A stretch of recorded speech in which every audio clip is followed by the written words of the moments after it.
ஜெர்மனியில் போதிய மழையின்மை மற்றும் கடும் வெப்பம் காரணமாக இந்த ஆண்டின் விவசாய அறுவடை மோசமாக இருக்கும் என விவசாயிகள் சங்கம் எச்சரித்துள்ளது. இதனால் உணவுப் பொருட்களின் விலை உயரும் அபாயம் ஏற்பட்டுள்ளது. எனினும் அறுவடை பாதிப்பால் உடனடியாக பான், இறைச்சி உள்ளிட்ட உணவுப் பொருட்களின் விலைகள் அதிகரிக்காது என மத்திய வேளாண்மை அமைச்சர் அலோயிஸ் ரைனர் தெரிவித்துள்ளார். கடந்த சில ஆண்டுகளில் ஜெர்மனியில் உணவுப் பொருட்களின் விலைகள் ஏற்கனவே கணிசமாக உயர்ந்துள்ளன. 2021ஆம் ஆண்டு முதல் 2025ஆம் ஆண்டு வரை உணவுப் பொருட்களின் விலை சுமார் 32% அதிகரித்துள்ளதாக மத்திய உணவு மற்றும் வேளாண்மை அலுவலகம் தெரிவித்துள்ளது.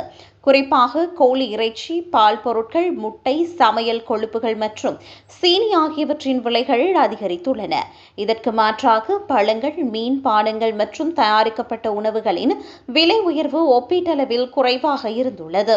அத்தியாவசிய உணவுப் பொருட்களை குறைந்த விலையில் வழங்கும் வகையில் பெரிய பல்பொருள் அங்காடிகள் மூலம் ஜெர்மனி கூடை என்ற திட்டத்தை அறிமுகப்படுத்த வேண்டும் என SPD நாடாளுமன்ற உறுப்பினர் கார்மென் வெக்கே முன்மொழிந்துள்ளார்.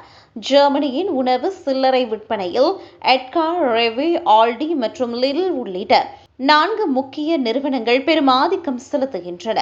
உணவுப் பொருட்களின் விலை உயர்வை கண்காணித்து வெளிப்படைத்தன்மையை அதிகரிக்க வேண்டும் என அரசியல்வாதிகள் கோரிக்கை விடுத்துள்ளனர்.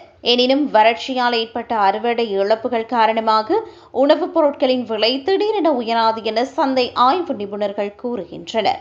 உணவுப் பொருட்களின் விலை அறுவடையை மட்டுமல்லாமல் தொழிலாளர் செலவு, எரிசக்தி, போக்குவரத்து மற்றும் சர்வதேச அரசியல் சூழ்நிலை உள்ளிட்ட பல காரணிகளால் தீர்மானிக்கப்படுகிறது.